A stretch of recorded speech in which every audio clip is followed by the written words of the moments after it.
अरे मिठा करे आमच्या हक्काची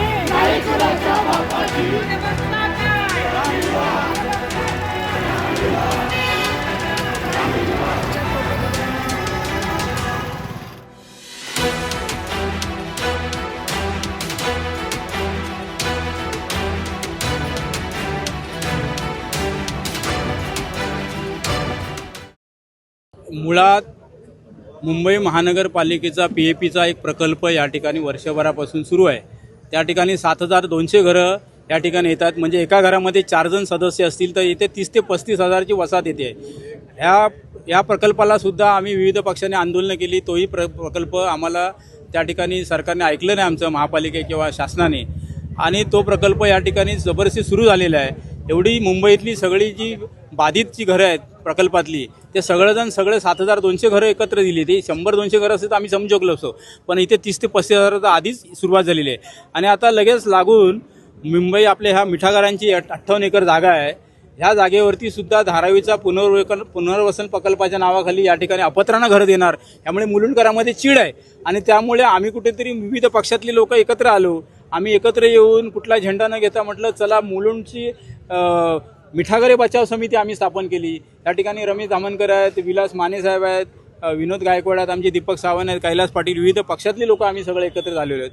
आणि या ठिकाणी आम्ही जनआंदोलनाचे हाक दिले लोकांना। आज या ठिकाणी लोक कंटाळलेले आहेत की आधीच एकतर ह्या ठिकाणी रस्ते अरुंद आहेत, पाण्याची समस्या आहे, उद्यानं मैदानं परिणाम होणार आहे, हॉस्पिटलवर परिणाम होणार आहे। अशा वेळेला एवढी जर लोकसंख्या येणार असेल तर कायदा आणि सुव्यवस्थेचा पण प्रश्न निर्माण होणार आहे। आणि म्हणून आम्हाला इथे घरं नको, इथे मिठागरं तरी आमची वाचली पाहिजे, ही भूमिका आहे। आम्ही हा गृहप्रकल्प इथे होऊ देणार नाही। आम्ही सगळे पक्ष, मंडळं, संस्था जन आंदोलन पुकारणार, ह्याहीपेक्षा उग्र आंदोलन छेडू, पण या ठिकाणी आम्हाला हा प्रकल्प नको, आम्ही हा प्रकल्प होऊ देणार नाही। याबाबत पत्रव्यवहार पत्रव्यवहार आम्ही धारावीचे चीफ आहेत, CEO आहेत महेंद्र कल्याणकर आहेत, मुंबई महापालिकेचे आयुक्त अश्विनीताई भिडे आहेत, जिल्हाधिकारी साहेब त्यांच्याकडे दिलेलं आहे, मुंबई मुख्यमंत्र्यांकडे दिले, उपमुख्यमंत्र्यांकडे दिले आहे, अशा विविध असे अंग आहेत शासनाची, त्यांच्याकडे सर्वांकडे आम्ही पत्रव्यवहार केलेलं आहे। आम्ही मागणी केलेली आहे की या ठिकाणी आम्हाला हा पूर धोक्याची शक्यता, आमच्या त्या ठिकाणी काय काय होऊ शकतं मुलुंड पूर्वेला, ते सगळं आम्ही त्या निवेदनात म्हटलेलं आहे।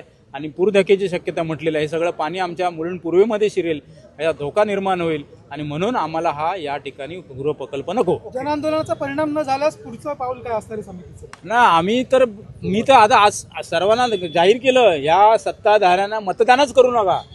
त्या दिवशी यांची सत्ता जाईल त्या दिवशी ज्यांना सगळ्यांना आठवण होईल, वठणीवर येतील, त्यामुळे मतदानावर बहिष्कार घाला।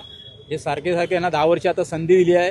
या मुलुंडच्या विधानसभेमध्ये आमदारसुद्धा 10 वर्षे गेली त्यांच्या पक्षाचे आहेत, सत्ताधारी पक्षाचे आहेत, नगरसेवक 6च्या 6 त्यांच्या पक्षाचे आहेत।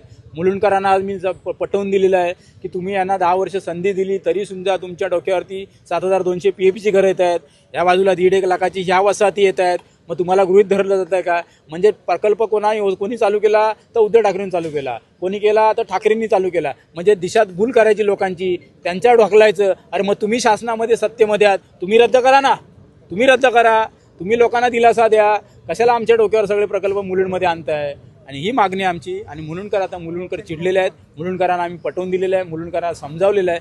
त्यामुळे जोपर्यंत येणाऱ्या सगळ्या निवडणुकीला यांचा मतदानाच्या माध्यमातून राग येईल त्याच वेळेला समजेल। हे बघा, मिठागरे वाचवा समितीने आज एक मोठा आयोजन इथे केलेला आहे।